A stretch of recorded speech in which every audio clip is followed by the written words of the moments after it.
کہ ایک دن حضور گھر میں تشریف فرما تھے اور نیم داراز تھے، لیٹے ہوئے تھے، اور آپ کی مبارک پنڈلی سے کپڑا ہٹا ہوا تھا۔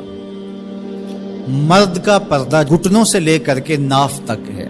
فاستاذن ابو بکر فاذن لہ، تو حضرت ابو بکر رضی اللہ تعالیٰ عنہ آئے، حضور نے کہا آ جائیے۔ وہو تلک الحال، اور آقا کریم اسی حالت میں بیٹھے ہوئے تھے۔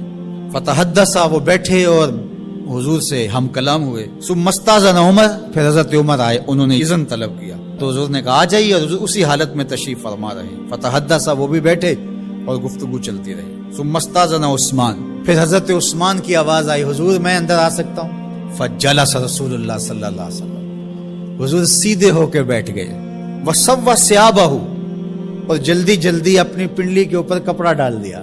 جب یہ لوگ چلے گئے، حضرت ابو بکر رضی اللہ تعالیٰ عنہ بھی، حضرت عثمان بھی، حضرت عمر رضی اللہ تعالیٰ عنہم چلے گئے۔ قالت عائشہ رضی اللہ تعالیٰ عنہ، حضرت عائشہ فرماتی میں نے کہا حضور ابو بکر آئے تو آپ بیٹھے رہے، جنبش نہیں کی، کپڑا سیدھا نہیں کیا۔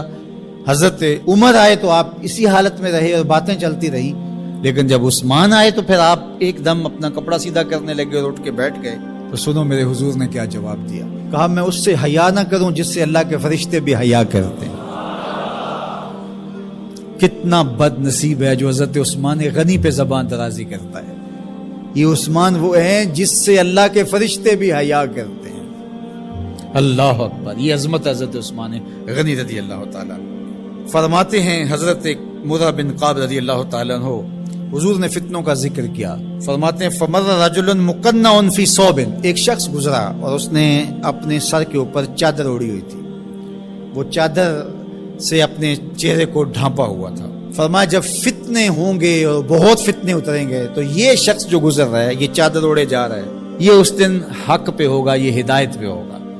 مرہ بن قاب کہتے میں دوڑا کہ میں دیکھوں یہ خوش نصیب کون ہے، تو جب نیڑے ہو کے دیکھا تو حضرت عثمان غنی رضی اللہ تعالیٰ، کہ تو میں نے حضرت عثمان غنی کے سر کو پکڑ کے حضور کی جانب ان کا رخ پھیرا۔ فقلت ھذا، میں نے کہا حضور یہ؟ کالا نام، کہا ہاں یہی۔ حضور نے حضرت عثمان غنی رضی اللہ تعالیٰ عنہ کی طرف اشارہ کر کے کہا جب فتنے بہت زیادہ ہو جائیں گے تو یہ شخص اس فتنوں کے زمانے میں مظلوماً شہید کیا جائے گا۔ تو حضرت عثمان غنی رضی اللہ تعالیٰ عنہ پر 40 دن تک پانی بن رہا، اپنے گھر میں معصور ہو کے رہ گئے، سخت اذیتیں کاٹی۔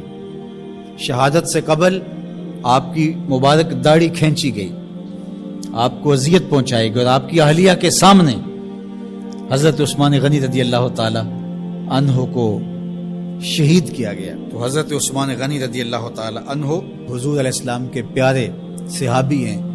حضور کی 2 صاحبزادیاں یکے بعد دیگر حضرت عثمان غنی رضی اللہ تعالی عنہ کے نکاح میں آئیں۔